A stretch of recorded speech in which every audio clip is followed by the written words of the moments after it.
So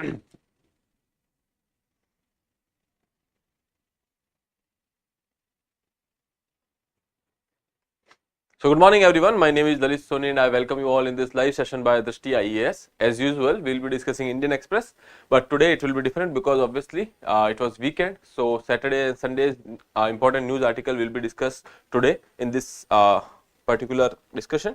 So let's start.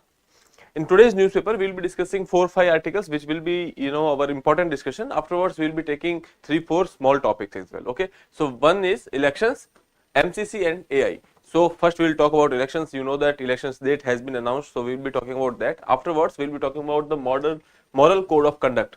Okay. So we will see how it originated, how it has developed in the past some few decades, and then artificial intelligence and why it has been why we are talking about artificial intelligence, because you know that when we are talking about internet has a very big sway on the minds of people, opinion building, etc. Okay, so artificial intelligence, or you can say these generative AI apps, has a sway on that, and in that regard these companies has come up with their own regulation, or you can say self regulation. So we'll be talking about that, and then we'll talk about anti-CAA protests. Okay, so when this particular CAA act came, or you can say when in 2019 this act got the parliamentary nod, 2019.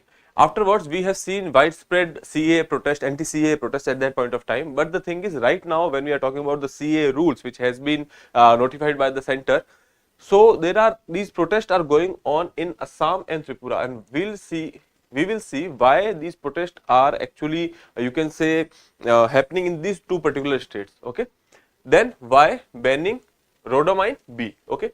So this particular you can say element or a dye has been banned by Karnataka state government. So we'll be talking about that, why they have banned it, whether it was allowed earlier or not. All these things we'll be talking about. Then Nepal's political turmoil. Recently you must have heard that in Nepal there was this you can say no confidence motion in the their parliament, and then the current government, actually you can say a coalition government has come in power.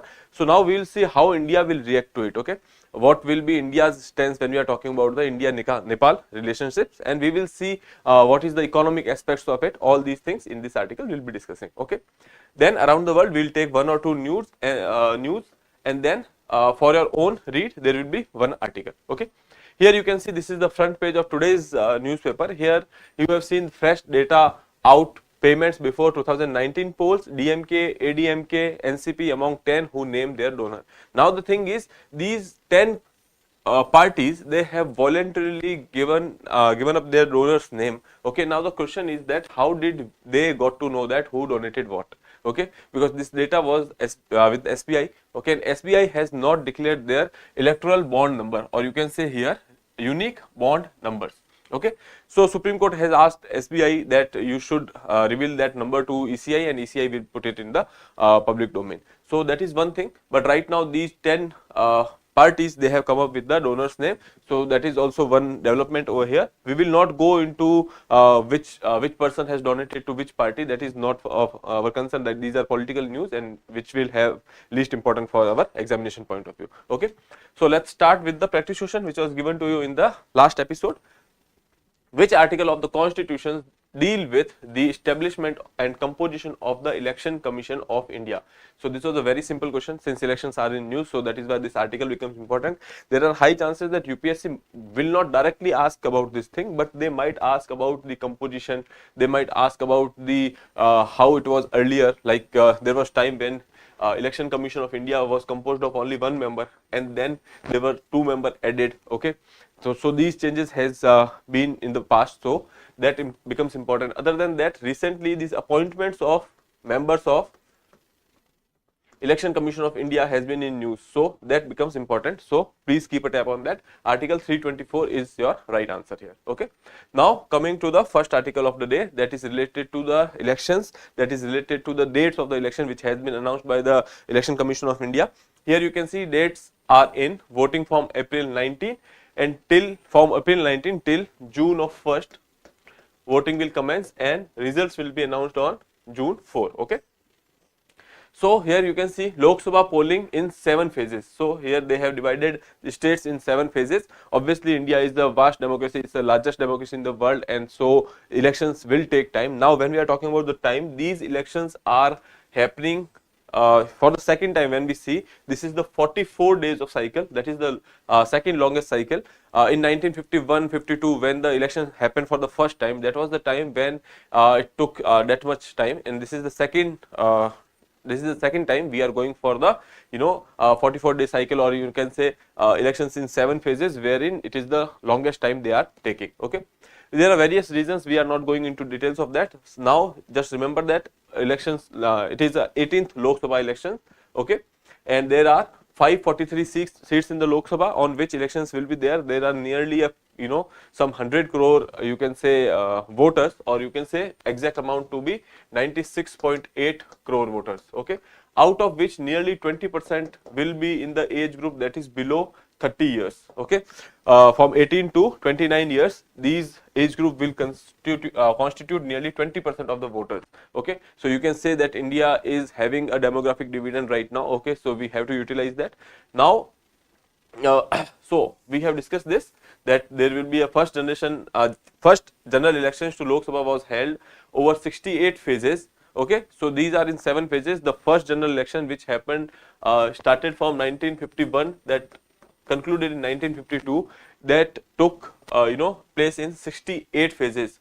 Okay, and more than 70 years later, 2024 parliamentary elections will record number of the electoral, that is 96.8 crore people. Okay, so that is the broad idea. Election Commission of India has announced these dates, and when Election Commission announced the date, this moral code of conduct kicks in. Okay, when we are talking about the moral code of conduct, it does not have any you can say constitutional or statutory sanction, but you can say it is a convention, or you can say this is a action which has been taken up by the Election Commission of India. Now what is the rationale behind the moral code of conduct? Because obviously we know that after the dates has been announced, there are certain activities which can influence the mind or the opinion of the people. Let's say there is a party A. Okay, now after announcement of the elections, this party A has announced that they will go for a universal basic income. Okay, they will give every household nearly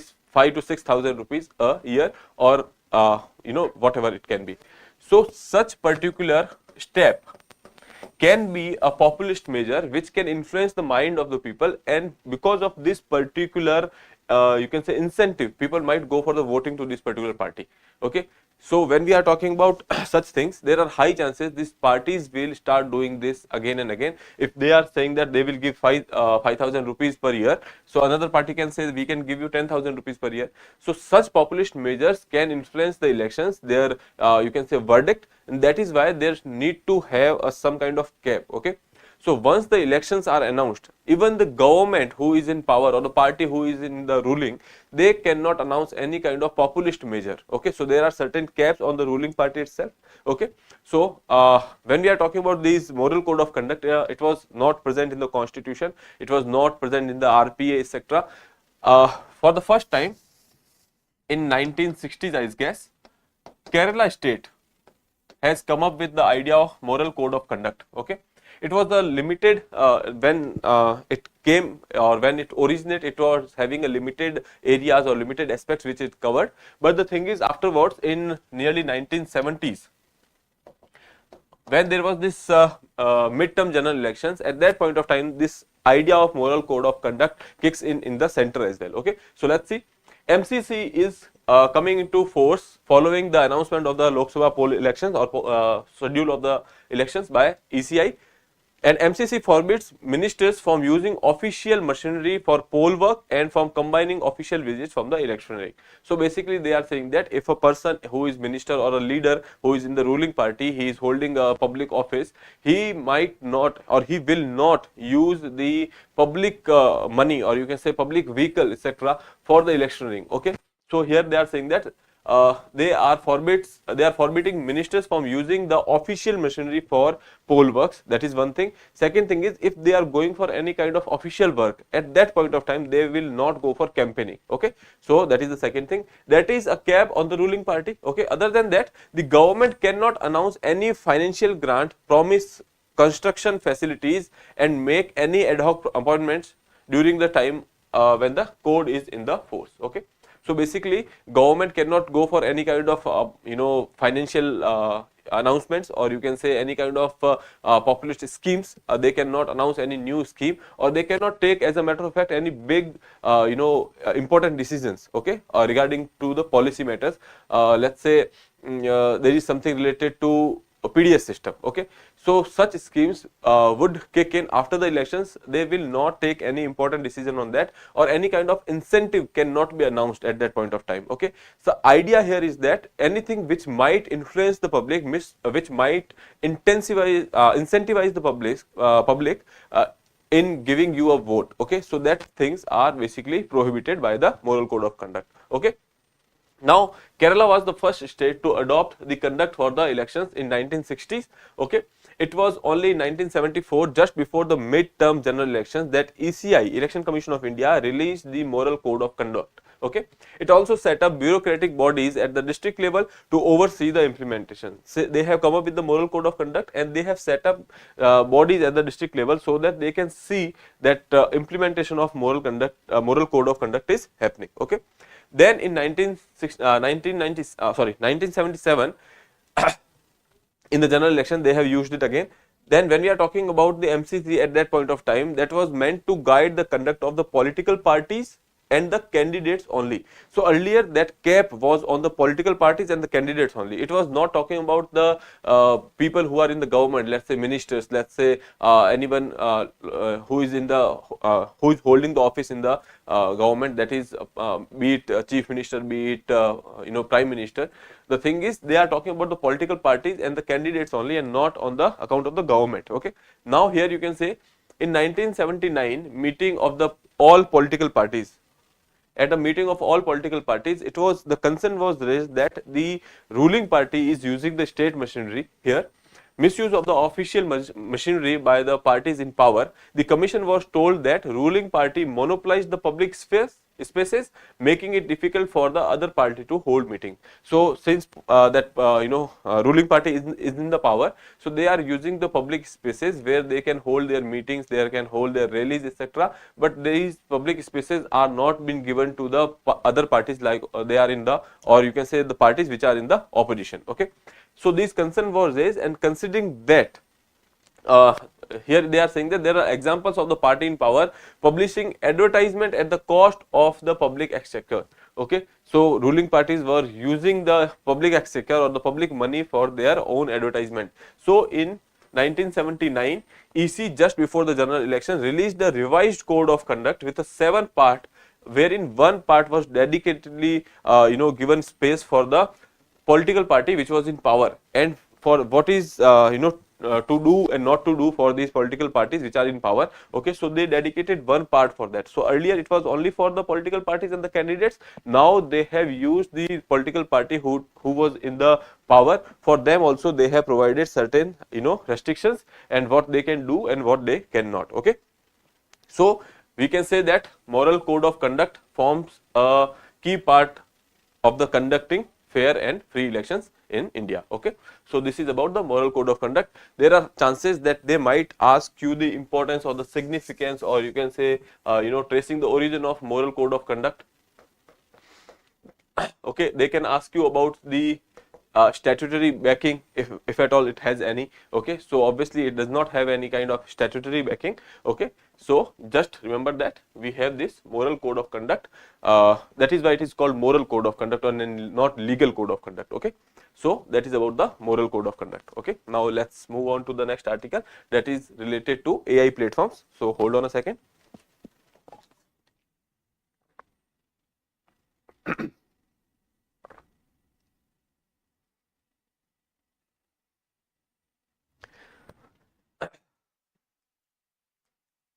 So now On politics, why AI platforms self-censor?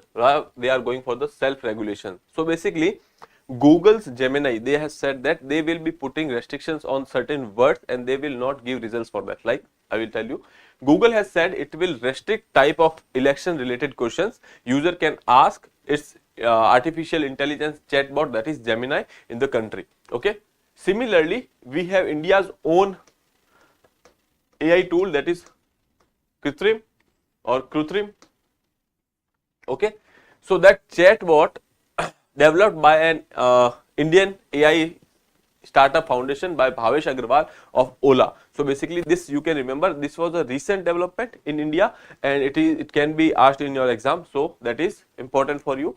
So I would suggest you that remember the name of few important AI tools, that is ChatGPT, which company it actually develops it, that is OpenAI. Then when we are talking about Gemini, it has been developed by Google. When we are talking about this Krutrim, it has been developed by an Indian startup. Okay, so these things are important. They have had been found to self-censor on the certain keywords. Okay, so these actions spotlight the possibility, or you can say possibly restricted future of political speech on generative AI platforms and potential for censorship in politically polarized times. So basically, now what they are saying, that there are chances, there are potential wherein you can use certain things to restrict a AI tool. Okay.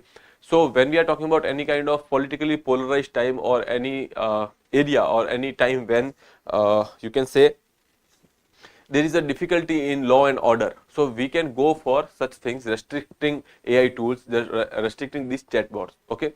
So basically here we are saying that there is a potential of actually restricting them or potential for censorship on them. Okay. So that is one thing. Now the question is why these platforms are doing it. Okay. These are self-imposed limits.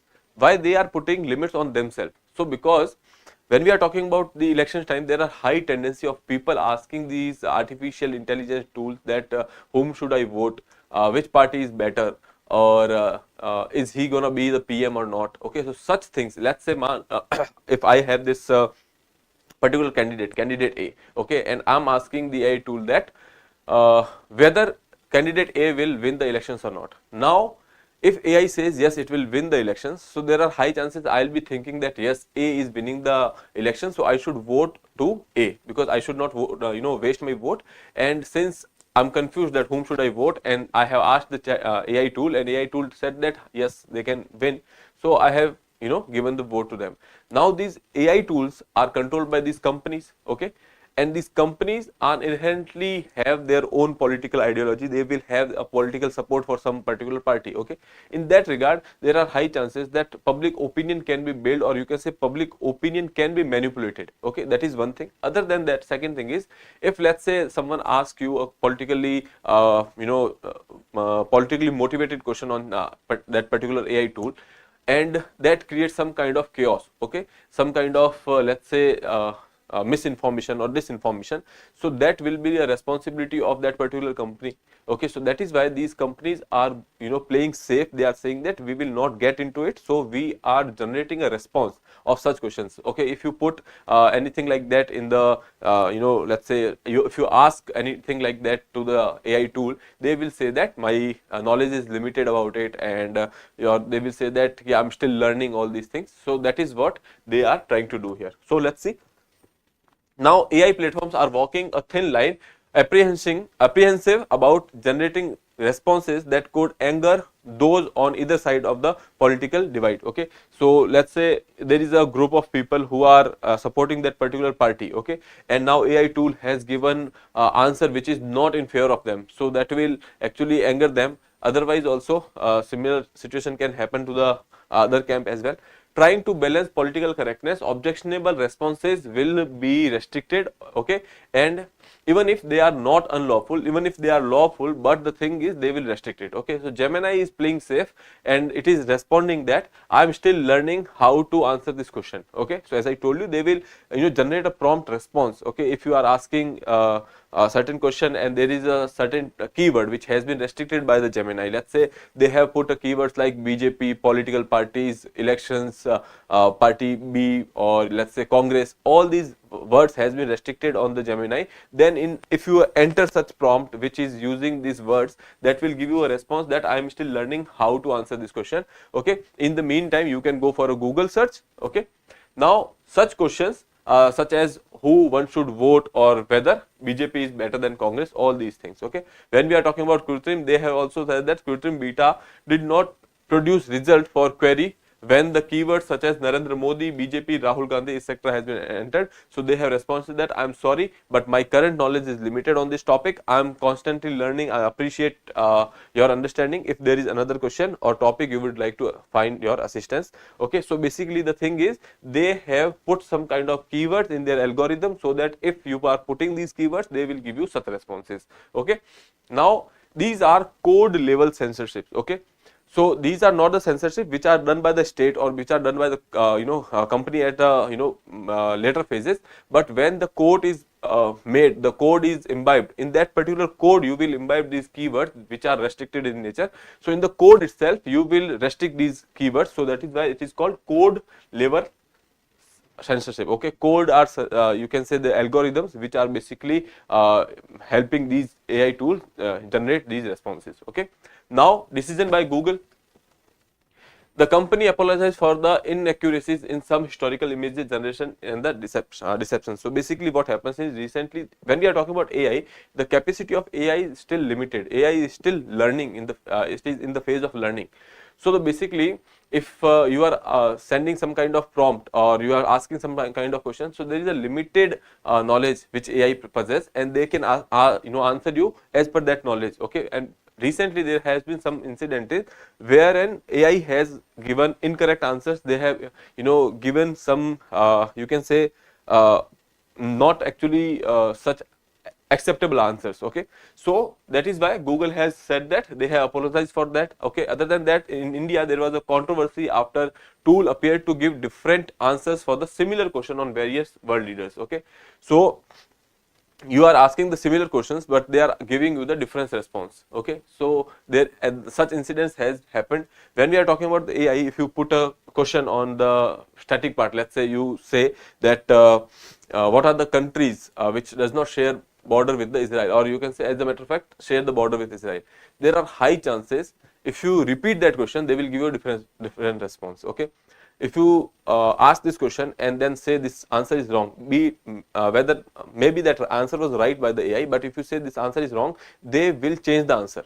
Okay, so these particular AI tools are still learning, they are not accurate to the 100% precision. So I would say even if you are using that, so use it for some generative tools but not for the fact checking, not for the information gathering. Okay, so other than that, an advisory to intermediaries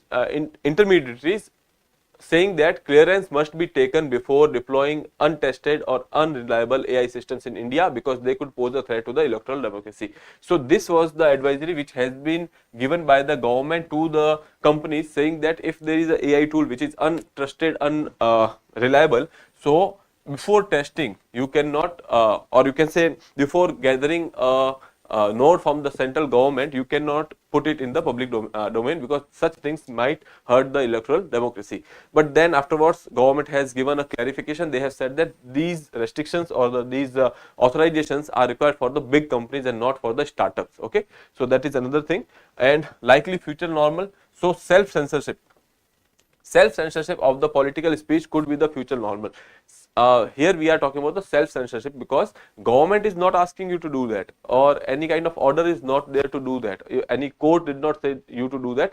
Now these companies are doing at their own so that they can play safe. Okay, so that is a self censorship, and that can be a future normal when we are talking about election, etc. These companies can go for such things. Other than that, also if there is a problem of law and order, or if there is a situation wherein there are riots, etc., these companies can go for such things. So self censorship of the political speech could be the future normal, with platforms aiming for more creativity than the providing factually correct result. As I told you, if you are using it, use it for the creativity and not for the factually correct results. Okay, because they are still learning and there are high chances they will always be in this phase, because because when we are talking about, when we are living in this world where information is changing at at a very faster pace, when there are developments which are happening at a very faster pace. Okay, so that is why these information, the facts might not be correct. Okay, you could create specific AI platforms. When we are talking about specific AI platforms, let's say we will be talking about one more platform today. That platform is for the gaming. Okay, the thing is, that platform which is for the gaming, that will be good at gaming only and not for everything else. Okay, so the thing is, the the point here is that one overreaching AI platform that is good at everything is a myth. Okay, so every AI platform will be good at a specific task and not good at everything. So here, an overreaching AI platform that is good at everything is a myth. Opinion on politics are subjective, so you can never please everyone. The easy way is to limit responses to the political related queries. Okay, so politics is a subjective matter. You might have a different opinion, I might have a different opinion about the same political party. Okay, and if you are asking the AI is not a human, it is not having its own mind. So basically they will give you a response which was feeded to that. So that is why it is safe to go for the censorship and the restricting the responses on the political terms. Now moving further about the CAA. So when we are talking about the CAA, recently USA has that they are concerned about the CAA rules which has been notified in the India. Okay, now India said that is an internal matter, why are you concerned about it? As second thing is, when we are talking about this particular matter, it is a matter of giving citizenship and not taking it.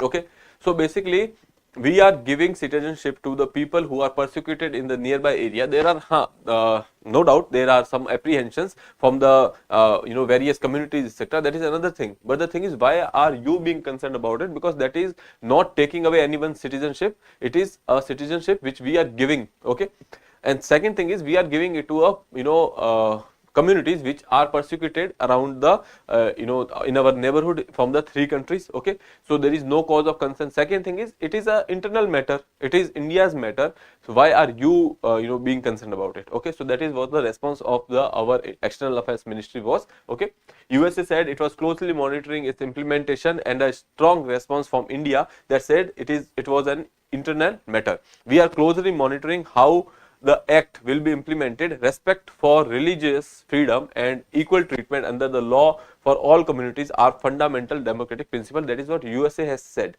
Okay, now the Citizenship Amendment Act 2019 is an internal matter of India and is keeping with the India's inclusive tradition and long-standing commitment to human rights.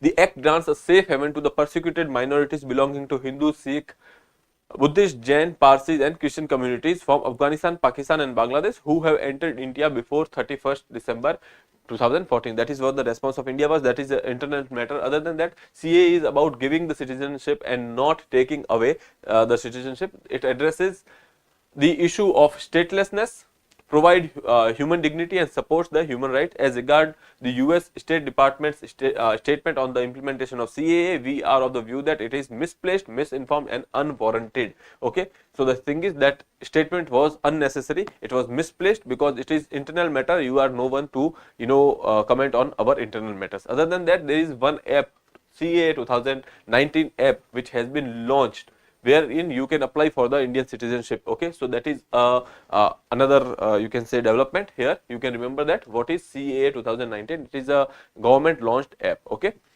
now Supreme Court to take up petition against CAA on March 19. As I told you, when this CAA came, there was widespread protest. There were people who has gone to the Supreme Court, and Supreme Court has not yet heard the matter, and so Supreme Court will be hearing the matter on March 19. Okay, now moving further, why there are anti-CAA protests confined to Assam and Tripura. As I told you, when we are talking about the implementation of CAA, there are certain areas which will be impacted by that. Okay, when we are talking about the northeastern region of India, when we are talking about the 7 sisters, there are various there has been times when there was immigrations in that particular area. Okay, so people illegally came to this area, they have settled over here, and because of which there was a threat to the change in the demography of that particular area. Most of the time these areas are belonging to tribal people, and they are concerned about their cultures being violated over there. So that is why these two states are being more proactive when we are talking about the anti CAA protest over here. Then why is that other states are not being doing that? When we are talking about the illegal immigrations, or when we are talking about the immigration from the nearby areas, so obviously the areas of Manipur, Mizoram and then Nagaland, they are also prone to migrations from other areas like Myanmar. So why is that they are not concerned about it? Because there are certain permits which are prevailing over there, that is inner line permit. And when we are talking about the CAA 2019, that CAA is been implemented throughout India except for few places. Okay, then when we are talking about the exceptions, so these exceptions are basically, you can say, your schedule 6 areas are schedule 6 areas are basically exceptions. In the schedule 6 area, you know that there are tribal areas which are having some kind of autonomous governance system over there, which are placed in that. Okay, so when we are talking about these schedule 6 areas, there we have provided for the exceptions. Other than that, the areas where there is a inner line permit. Okay, so when we are talking about these inner line permits, these are a colonial legacy, you can say, but the thing is that is to safeguard the tribal interest or the interest of the people who are living in that particular vicinity. Okay, so that is why they have been excluded from the implementation of CAA. Okay, now coming to the article. With the recent notification of the rules of implementation of CAA, the passage has rocked the Northeast in 2019.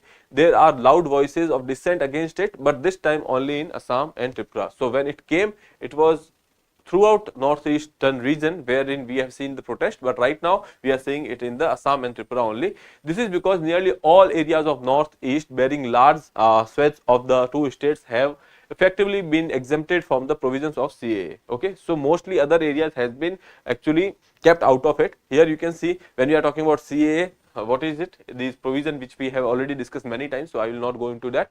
So here the act said that these provisions shall not apply to the tribal areas of Assam, Meghalaya, Tripura and Mizoram. So these areas, Assam, Meghalaya, Tripura and Mizoram, basically these are the schedule 6 areas, schedule 6 area of the constitution, and the areas covered under the inner line permit notified under the Bengal Eastern Frontier Regulation 1873. As I told you, this is the colonial legacy. These inner line permit or inner line permit system was basically getting its authority from the Bengal Eastern Frontier Regulation. I would say that this particular line becomes important for you, so keep a tap on that. Now inner line system, what is inner line system? So in India there are 4 states in which this inner line system or inner line permit system has been in place. Okay, that is to safeguard the, you can say, cultural aspects or the cultural traditions of that particular area. Okay, so here Arunachal Pradesh, Nagaland, Mizoram and Manipur are the states where inner line permit system is there.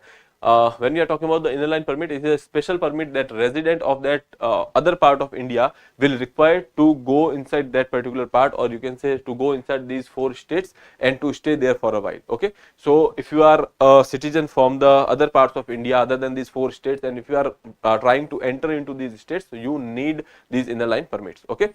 So 6th schedule, which we have already talked, 6th schedule of the constitution has special power to the autonomous district councils. Okay, in Assam, Meghalaya, Tripura and Mizoram, jurisdiction over specific tribal majority areas. Okay, so this is to boost the self governance by the tribal communities. So basically they are talking about the tribal communities which are living over there.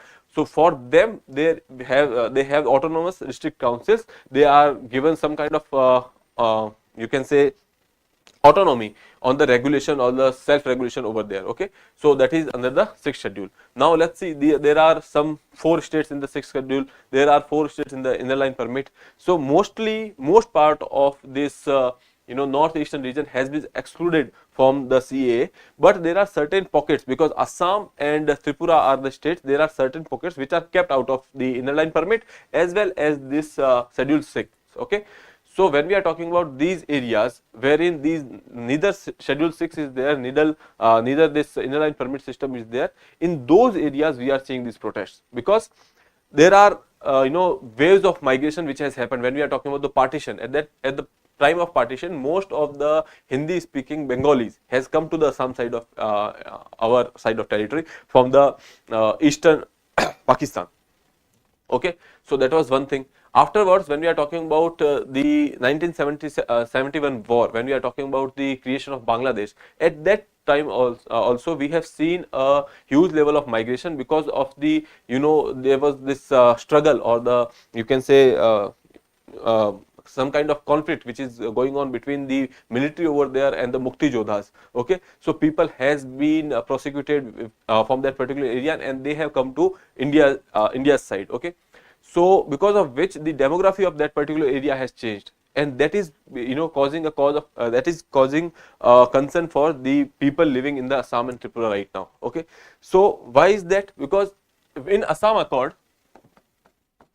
I have discussed this again and again, in Assam Accord, which has happened in 1985, but there was a deadline which was given with respect to a date, that is in the 1971. Those people who has come to Assam in that particular area after 1966 to 1971, these people will be granted a citizenship of India in the due course of time. The thing is, those people who are coming after 1971, they will not be getting any kind of citizenship from the Assam Accord. But when we see at this CAA provision, they are setting a deadline of 31st December 2014. So those people who has come after 1971 till 2014, they will also get the citizenship if they are Hindus, if they are Sikhs, Jain, Parsis, Buddhists and Christians. Okay. So now the concern is that those people who has migrated to Assam, there were Muslims, but mostly these people were non-Bengali speaking Hindus. Okay, so these people has migrated to this particular area, and now that is why Assam and Tripura are having concern with respect to CA. Okay, so that is the thing which is about CA. Now moving further, why Karnataka has banned food coloring used in the cotton candies. In the cotton candies, or you can say you eat the gobi Manchurian, etc. In all these things, or fries, etc., there are food colors are used. Okay, so there are certain colors which are allowed. Okay, when we are talking about the food colors, okay, so here there are permitted natural food colors which are allowed. Okay, and there are some permitted synthetic food colors which are also allowed. But the thing is, there are certain dyes which has been used because of the ignorance. Okay, and that is why Karnataka government has actually banned it, because they are not good for the health. They are even carcinogenic in certain situations, and that is why they have banned it. The Karnataka government recently banned the use of popular coloring agent used in the preparation of the gobi Manchurian and the cotton candy, with a violation attracting imprisonment up to 7 years and a fine up to 10 lakh rupees. Consumption of the snacks containing these artificial colors may pose long-term health risks, including cancer. Okay, so they have seen that out of the 171 samples which they have tested in the lab of the gobi Manchurian, they have found that in 107 of them they have used a dye, that is rhodamine B. Okay, that rhodamine B they have used, and this rhodamine B is not allowed by our regulations to use in the you can say food sector, because that is not safe. Okay, now it is not fit for the human consumptions. It is not open. It is not one of the permitted food coloring agent in India and the India's food safety regulations, and it is technically already banned. But the thing is, there are people who are using it because of the unawareness, or you can say because of the lack of awareness. There are people who are having these readies or the thelas on the streets. They do not have idea about the level of carcinogenic elements they possess, the level of threat they possess to the health. They just go to the market, they say that they want the color, food color, and the merchant will give you rhodamine B and they will be using it. Okay, so that is why that is detrimental to health. Okay, now is rhodamine B frequently added to the food products in India? So no, in the big cities, in the big hotels, it is not used as a color in the food, but in the streets, the street food which you are taking, there are high chances they will be using it. Okay, afterwards, what colors are allowed by the Food Safety Act. So Food Safety and the Standard Authority of India, FSSAI, they have allowed certain food items, certain colors, or the natural colors as well as the synthetic colors, they have allowed to use in the food items, but not in the all food items, but in certain food articles. Okay, so there are certain permitted natural foods, that is carotene, carotenoids, chlorophyll, then riboflavin, caramel, annatto, saffron, curcumin. All these things are basically allowed in the food items. Okay, these are natural food colors. Then there are permitted synthetic food colors, that is related to your carmosanes, anthrocyan, tartrazine, sunsets, FCF, indigo carmine. All these things, you don't have to remember the name of these things, okay, but I would suggest please remember the name of these natural food colors, okay, because obviously these are certain elements which you use in the daily routines as well. Like, you know that chlorophyll, it is green element, okay. Then when we are talking about caramel, you know that we are using caramel in our daily routines as well. Riboflavin, etc. Saffron, which we are using as a coloring agent, okay. So remember these names, that would be quite helpful in your exam. Even in elimination, that might help you, okay. Now this is not allowed in all food articles. There are certain food articles like ice cream, biscuits, fruit syrups, and crushes, custard powder, jelly crystals, etc. They are allowed, okay. So that is about this. Two things I would like you to remember, that is riboflavin B. What is this? Rhodamine B, that is one thing, and second things are these particular names, okay, including riboflavin. So this is about this particular article. Now moving further, next article is related to SIMA, or you can say SIMA, but I would suggest SIMA would be much logical name, that is scalable instructable multi-word agent, okay. So here I would not go into details of it. I would just want you to remember that this scalable instructable multi-word agent is basically a AI tool or AI agent which we are using in the gaming. So the company which has actually produced it, so they basically tested it in various 9 to 10 games, and then they are getting this prompt. So now when you are playing a video game, basically, so you can tell this AI tool, go find the treasure, go jump, or you can say you prompt or you give the prompt, they will do it, okay. So this is a learning. Obviously when we are talking about AI, this is all about the learning. So right now also it is in the learning phase. As much as you use this, the user use it for the time user uses it, it will learn automatically, okay. So with the interaction, it will learn even more. So remember the name, that Google DeepMind has revealed a new AI agent, that is SIMA, Scalable Instructable Multi-World Agent. It is from the Google DeepMind, okay. So it is something which follow natural language instructions to perform tasks across video game environment. Simply put, it can play video game with the human player, okay. So you will be giving the prompt and they will actually perform that, okay. So basically what will happen is they will understand your own language, the natural language which you are using. You will ask them to jump, they will jump. You will ask them to find the treasure, they will find the treasure, okay. So basically as simple as that, okay. So just remember that. If you want to go through this particular article, you can, but they might not ask you more than this particular thing, okay. Now moving further, the article that is related to Nepal's political turmoil task for India, okay. So I would suggest you to read this particular portion over here, okay, and not this. This is basically Nepal's politics, which we are not interested in. Recently there was this no confidence motion. Nepal's Prime Minister Push Kamal Dahal Prachand won the vote of confidence, and they have taken the help of the other party, that is led by the Oli, okay. So Mr. Oli was former Prime Minister of Nepal, okay, and it is said that he has a little bit of leaning towards China, okay. But again, let's see here from the view of Delhi, for why is that this particular development is important for us, because Nepal is a partner for us, when we are talking about the friendship with Nepal we have, okay. We have a roti beti ka relationship. Roti beti ka relation is like for the employment, Nepalis comes to India, for for the marital institutions, etc., for the marriages, etc. Nepal and the bordering areas are taking interest in their people living over there. Their cultures are same. Hold on. Okay.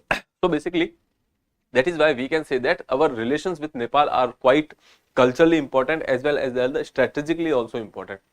Nepal has a boundary with China as well. Now China is trying to have a sway in Nepal, and Nepal is sandwiched between India and China. At times Nepal has also played this China card again and again in managing the relations with India. And when we are talking about the economical and the trade related perspective, India is the largest trading partner of Nepal. Okay, and China is trying to have a sway on that. Now the problem is that when this no confidence motion has been passed, or you can say they have successfully won the vote of confidence with the help of Mr. Oli. Now Mr. Oli is basically having a Chinese leaning, so we are cautious about that, whether there will be any kind of development which might hurt the interest of India. Okay. So now, lastly, the extraordinary political stability in Nepal is of cause of concern for India. Prachand's move are being watched. While Prachand retains significant goodwill in India, his now partner in government Oli does not. Okay. Obviously, as I told you, he has this Chinese leaning. In 2015, when he was in the power, there was this issue related to drafting of the Nepalese constitution, because of which widespread protest has happened in the southern part of Nepal, and there was this road blockade. You must have heard about this Madheshi community at that point of time, which we have already discussed many times. Okay, so that is the time when Mr. Oli was in the power. Okay. Other than that, when we are talking about Nepal, there are few people who says that it is India locked. Like Nepal is dependent on India for their trade because it is a landlocked country, and to access to the ports, it is India locked because it is locked by India. And in India, we have a perspective that Nepal is basically India open. India is helping Nepal to go to their ports. They are giving you these permissions, etc. Okay, so these are two perceptions when we are talking about India open and India closed. So I would suggest that you can use these terminologies in your examination. Here you can see India locked means it need India for the access to the port, a fact of geography that Indian diplomats prefer to frame it as India open. Okay, so we consider ourselves as a benevolent elder brother to Nepal. Okay, as our external affairs minister, Miss Sushma Swaraj, she used to put as that we are benevolent elder brother to Nepal. Okay, and rather than a controlling big brother. Okay, so basically this is the perception. Okay, we are saying that we are benevolent big brother. Now they are saying that we are controlling big brothers. Okay, so that is the thing. Even Mr. Oli is saying that India is basically a bullying neighbor. Okay, so such perceptions are there. So there are two parties which are, one is in favor of India, second is in little bit of having a leaning towards China. Okay, India is Nepal's largest trade partner. Okay, bilateral trade, if you are talking about India and Nepal, that is crossing $7 billion in 2019-20. India provides transit for almost all Nepal's third party trade. As I told you, for any kind of trade, Nepal is dependent on India because of the landlocked country. They want access to the ports, and that is why India is providing that for almost all kind of trades. Indian export to Nepal has grown more than 8 times over the past decade, and export from Nepalese has almost doubled. So that is two-way transaction. And when we are talking about the COVID-19 also, we have provided some kind of assistance. We have provided for the aid of nearly more than 7 million, and then we have sent medicines, we have sent vaccines, etc. Okay, about 8 million Nepalis are Nepali citizens are living in India. Nearly, when we are talking about 6 lakhs Indian which are living in Nepal, and 30% of the foreign tourists in Nepal are from India. So we can say that our economies are also intermingled. Okay, so that is why we are actually kind of significant for each other. Now India versus China in Nepal, as I told you, Nepal is sandwiched between these two countries, Asian giants you can say, and Nepal has used this China card again and again to manage their relations with India. So that is another case. Now China wants to have a sway in Nepal, obviously for obvious reasons. Okay, they want to have a control on the neighboring country of ours. In Nepal as well as Bhutan, they want to have their sway. Okay, so they are trying to pour aid and investment in Nepal with Oli, who has clear leanings back in government. we are keenly watching the expected efforts by Beijing to play a more active and influential role in Nepal domestic affairs. So that is one thing which I already told you, that now Oli is in the power. So we are cautiously watching what is the move, what is the next thing that is to happen. Now when we are talking about Mr. Prachand, who has won the vote of confidence, who is the Prime Minister, now there are various tasks in front of him. That is, one is related to strengthening the economy over there. Most of the people are leaving Nepal for their works because there is a political instability. When there is a political instability, there will be economical crisis over there, and that is why most of the people from Nepal are going outside Nepal for their employments. Okay, so now the task in front of PM is that to stabilize Nepal's economy and undertake reforms, crack down on the corruptions, build infrastructure in the country. India needs to set up cooperations with Nepal in all areas. India's development and economic aid must remain open. So basically, while he will be doing some activities in Nepal, India's job is to cooperate with them so that China can be kept away, because China has the big pockets. If they take advantage of this particular time, they can give the aid, they can give the investments, and they can have a powerful sway on Nepal as well. Okay, they tried to do it in Sri Lanka, that failed because Sri Lanka went into an economic crisis, and now they realized that China was not a good friend. It was just a transactional nature for China. They wanted that particular port, so just because Sri Lanka could not give the debts at time, so they have to lease away the Hambantota port to China for 99 years. Okay, so similar situation might not arrive or should not arrive in the Nepal. So that is why it is in our interest to cooperate with Nepal to revive its economy. Okay, so that is about this thing. Now moving further, around the world, Arunachal inherits part of China's territory, claims Chinese. As I told you, recently PM has visited over there and they have inaugurated Sela Tunnel, and because of which China has been skeptical about it. They are saying that the Arunachal Pradesh is basically part of southern Tibet. Okay, they have their own name to call it. Okay, so they are saying that that is part of southern Tibet and PM should not have come to that particular area. Now we are saying that Arunachal is the integral part of India, which we have already discussed, and why I have already discussed that why Arunachal is quite important for China because of the hydro diplomacy. So you might have seen the previous lecture. If you have not, you can go and watch that. Okay, so that is about this article. Now moving to this article that is related to a particular archaeological site, that is basically when you are going to the Nizamuddin Aulia's Dargah. Okay, so in the midway you will find this particular site, that is Chausat Khamba. Okay, so they have asked about you Chausat Yogini temple on which this parliament, older parliament was modeled. Now Chausat Khamba, so this is also some related terms you can there are high chances they might ask you that. So it is the son's tribute to father, pieces of Gujarat in Delhi, story of Chausat Khamba. So basically this mausoleum was erected by Mirza Aziz Koka's son, Mirza Aziz Kokal Tash, okay, governor of several provinces under Akbar's regime. So basically when we are talking about Mirza Aziz Koka, he was you can say brother of Akbar, I guess. Okay, so that is why he was a foster brother of Mughal Emperor Akbar. Okay, so it was built in 1623 to 24. 1623 to 24. Okay, so now with the Chausat Khamba name, you might have realized that there are 64 pillars. Okay, there are various arches. Here you can see there are various arches inside the structure, but the top of the structure is rectangular. Okay, so you can say that inside this particular area, this in the tomb, you have seen that there are various arches, there are various jali works, etc. So these are the characteristics of the Mughal architecture at that point of time.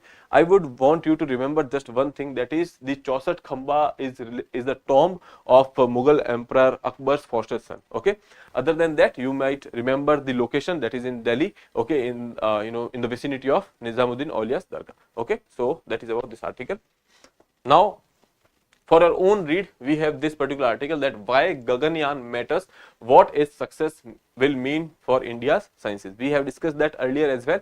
Now this is given in the explain section. It will be very simple article, so I would want you to go read it. If you can extract any kind of information out of it, please do that. Okay, so moving to the last part, that is your practice question. Which of the given states does not have inner line permit regime? Okay, that is Nagaland, Sikkim, Manipur and Arunachal Pradesh. You have to attempt this question and answer in the comment box. With that, I would like to take your leave. If you have not subscribed the channel, please subscribe the channel. I'll see you in the next episode. Till then, have a good day. Thank you.